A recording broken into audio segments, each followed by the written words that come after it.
What's up, guys? It's Techno Viking 23 coming to you today with an Overwatch League video. And after I did my Dafran reaction video last week, I actually wanted to start doing a little bit more Overwatch League content with regard to the Atlanta Reign, since they are my hometown team and my favorite team in the league. I figured I'd just start with a fun little video where I'm going to try to predict how they do in Stage 2 of Overwatch League, which starts tonight, which is why I wanted to go ahead and get this finished. So I can get it out and get my predictions in before they actually play Boston tonight, so that way people couldn't say I went back and waited until after the fact.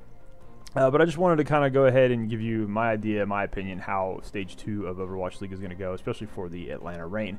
Now, obviously, the big elephant in the room for them is the fact that Dafran is no longer on the team. So they've lost their main superstar from Stage 1. The guy who, in my opinion, carried them through a few matches. Didn't play so great in a couple matches, but for the most part, Dafran, I think, was easily our best player besides Masa in the first stage of Overwatch League. Atlanta surprisingly made the playoffs. Might have been helped a little bit by a weaker schedule there. And I think their schedule in Stage 2 is actually going to help them out a little bit as well, and that's what we're going to get into right now. Now, the cool thing is we did actually make a couple of signings. We did sign Funny Astro to a two-way contract.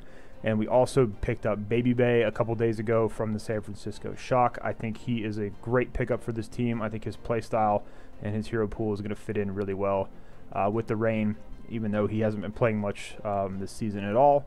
We're also hopefully going to get to see Naylor and Erster play quite a bit now that Dafran is no longer with the team. But the one thing I'm going to take into account for this is that it appears from what the pros have been saying that GOAT's meta is still pretty much in. At least for the start of Stage 2, even with the major patch and the changes that have gone on in the game of Overwatch itself. So, ranked right now, you're probably seeing a lot of different comps besides GOATs, but it seems like for Overwatch League, it's going to continue to be the norm on most of the maps. But with Atlanta, you never know. They have kind of an interesting play style where they tend to pull out a lot of what we jokingly call quick play comps in Overwatch League. So we'll see if Stage 2 they're able to continue doing the same. So we start in week 1. Our first game is against Boston, and we have a matchup against the London Spitfire. I think we're going to win against Boston on opening night of Stage 2. Atlanta still, for the most part, I think they're going to recover from Dafran leaving. And Boston is in a little bit of internal turmoil right now, given their trade deal that fell apart with the Los Angeles Valiant, the fact they all thought Fusions was leaving the team. And they also did trade Note to the Dallas Fuel for RCK. RCK is a good player, but I think Note overall was a much better player on their roster. So they're dealing with a lot of internal strife right now, and I think Atlanta is going to be able to take advantage of that and hopefully put up a victory on stage tonight. Fusions is a great Reinhardt in the GOATS meta, but I think he's going to obviously probably outplay Popo in that matchup, but I think overall Atlanta right now has a stronger roster than Boston. Boston barely made it into the playoffs, at the end of Stage 1, and I don't really see them improving a whole lot, at least in week 1 of Stage 2. So I think we're going to open up with a win against Boston. I do think we will lose to the London Spitfire. The Spitfire are just a veteran team. They were sort of coming into their own toward the end of Stage 1, and I think just overall their roster has a lot more talent than ours. I think they play GOATs quite a bit better than Atlanta. And, of course, Popo on the Reinhardt is going to be a weakness for us going forward as long as GOAT's meta is in. And I just don't see us beating London right now with what we have on the team. Now, week 2 is going to be the week that I'm calling the week we actually get most of our wins to try to make the playoffs in Stage 2. And that's because we play the Los Angeles Valiant and the Washington Justice. This should easily be a 2-0 week for Atlanta.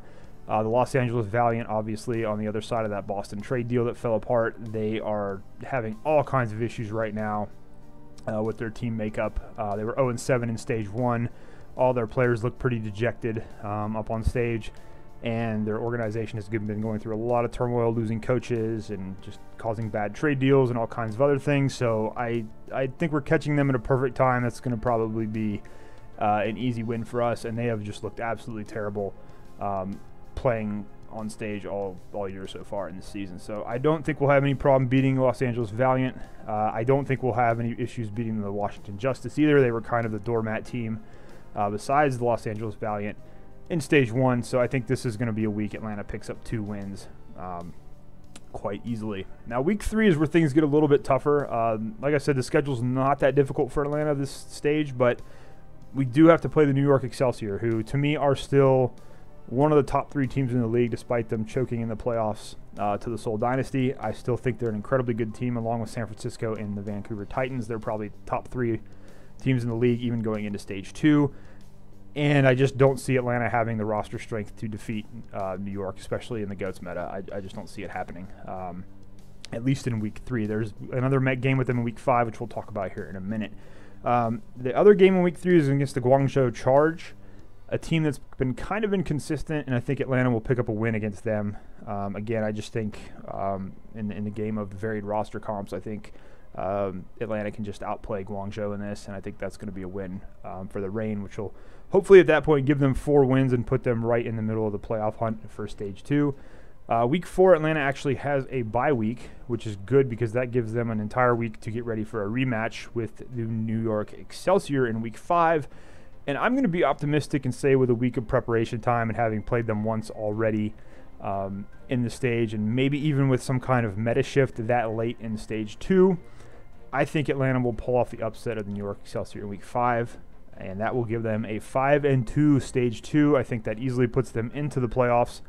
And just depending on who else makes it into the playoffs, they might win the first round or lose the first round. I don't know. The team's been kind of inconsistent with how they show up for certain games. But I think Stage 2 has a favorable schedule for them. Other than 2 games against the New York Excelsior, I think pretty much all their other games, even though I think they're going to lose to London in the first week here, I think they could possibly pull that game out, and you just never know because it also depends a lot on what London Spitfire team is going to show up. They were largely inconsistent a lot through the early parts of Stage 1. So I think this could be a really good stage for Atlanta. A lot of people are really worried that since Dafran is gone, this team is going to struggle to find wins, but I think we have a favorable schedule.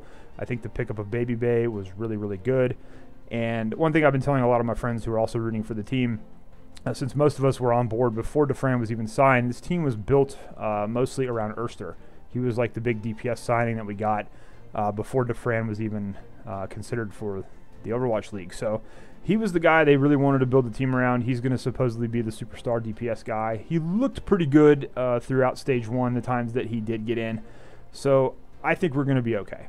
I think this is a good stage. This is a good schedule for us to kind of rebound from losing Dafran. I think this team can easily win anywhere from 4 to 6 matches in this stage and still make the Stage 2 playoffs. And what happens at that point is anybody's guess, but I think it's just kind of a good thing that this team appears to be enjoying some early season success, and they definitely want to pile up some wins in Stage 2 so they can build toward the overall playoffs once the season is completely over with. Anyways, guys, that is my predictions for Stage 2 for the Atlanta Reign. We'll come back at the end of Stage 2, obviously, and do a playoff preview if the Atlanta is in the playoffs, and also talk about how right or how wrong I was with these predictions. But right now I'm saying 5-2 Stage 2 with losses to London Spitfire and the New York Excelsior. Otherwise, wins across the board on all the other matches, and hopefully that will come true for us Atlanta Reign fans. Anyways, guys, let me know down below if you've been paying attention to the Overwatch League, who your favorite team is, who your favorite players are, who you're rooting for this season. And as always, I hope you guys have enjoyed the video. Thank you as always for watching, and I will see you again next time.